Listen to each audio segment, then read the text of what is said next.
Buxoroning markazida qadimgi ko'chalar labirint kabi burilib, shamol asrlar changini ko'tarib yurgan joyda, maydalangan toshlarga qaramay, baland va mag'rur, qarilik va sirlar bilan qoraygan eski minora turardi.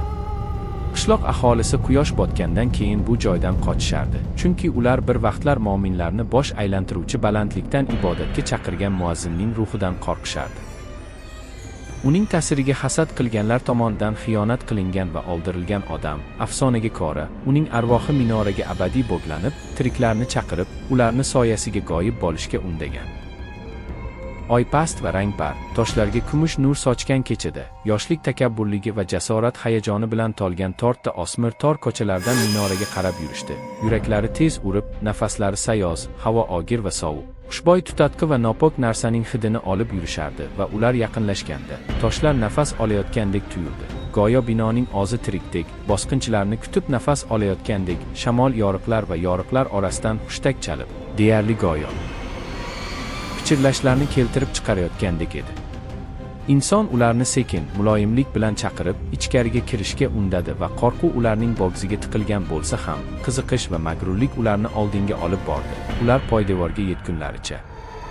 U yerda vaqt o'tishi bilan qiyshaygan va zanglagan temir bilan muhrlangan qadimgi yog'och eshik ularga teginishda gichirlab ochilib, ularni kutayotgandek gichirladi va qorong'ulikka ko'tarilayotgan tor spiral zinapoyani ko'rsatdi. Har bir qadam tinch tundagi dahshatli nogora sadosi kabi aks-sado berardi. Devorlar bo'ylab soyalar miltillab, cho'zilib, buralib, qorinlarni titratadigan shakllarga aylanardi, yuzlar va qo'llar toshda qisqa vaqt ichida shakllanib, keyin hech narsaga aylanmasdi. Har bir qadam yuqoriga ko'tarilganda, pichirlashlar aniqroq bo'lib, ularning qo'rquvlari, sirlari va gunohlarini nomlab, ularga to'g'ridan to'g'ri gapirardi, lekin har doim qo'l yetmaydigan joyda, ularni ko'rinmas, ammo inkor etib bo'lmaydigan kuch bilan oldinga undardi.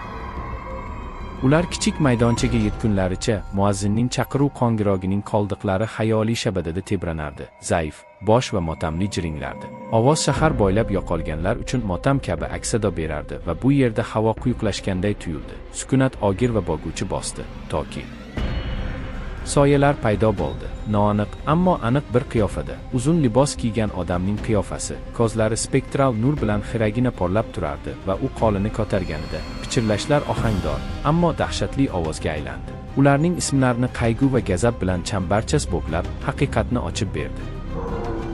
Muazzin tiriklar bilan jonlarga chanqoq soyalar olami o'rtasidagi eshikning qo'riqchisi edi va qo'rquv va hurmatsiz ko'tarilganlar oljaga aylanishdi. Ularning onglari xiyonat vahiylari, qichqiriq yuzlar bilan to'lgan edi.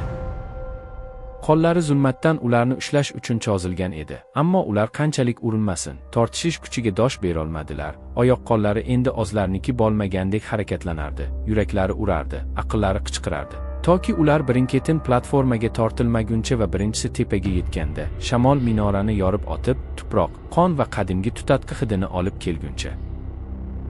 U chekkadan qaraganida, tanish shahar ko'chalarini emas, balki soyalar va o'zgaruvchan shakllarning bosh joyini ko'rdi. Ular uning aqlini kemiradigan tilda pichirlashardi, kulishardi, yiglashardi va do'stlarni chaqirish uchun o'girilganda, ular yo'q bo'lib ketishdi. Go'yo havo yutib yuborgandek g'oyib bo'lishdi. Uni asrlar davomida qayg'u va g'azab bilan yondirilgan arvoh muazzin bilan yolg'iz qoldirdi va u qarshilik ko'rsatishga harakat qilgan bo'lsa ham, uning ostidagi pol erib ketganday tuyuldi. Toshlar tutun va shamolga aylanib, uni chekka tomon tortdi. Toki ham qarshilik ko'rsatib bo'lmaydigan, ham dahshatli kuch bilan u boshliqqa tortildi. Uning qichqirigi endi o'zining ovozlari bilan qo'shilgan, minorada abadiy qamalib qolgan ovozlar xori bilan yemirildi. Ko'pchilik orasida yangi pichirlash ularni ogohlantirdi.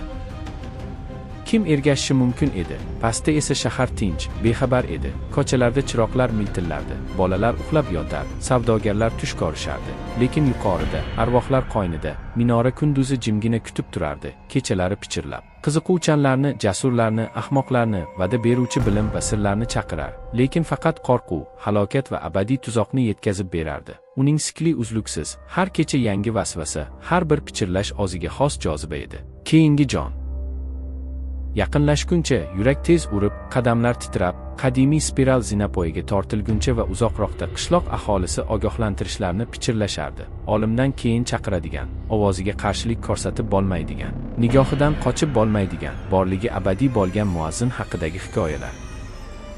Oychol shahar ustidan oqarib, hushyor holda ko'tarilganda, soyalar chuqurlashdi va minoradan shamol tomonidan olib boriladigan zaif, ohangdor chaqiriq eshitildi. Tosh, ko'cha va yurak orqali otib, chaqirdi, doim chaqirdi. Hech kim hech qachon qaytib aytmaydigan sirlarni va'da qildi va sikl davom etdi. Shafqatsiz, abadiy va ko'rinmas, keyingisining jur'at etishini sabr bilan kutdi. Tinglang, ko'tariling va ularni hech qachon qo'yib yubormaydigan pichirlashlar orasida g'oyib bo'ling.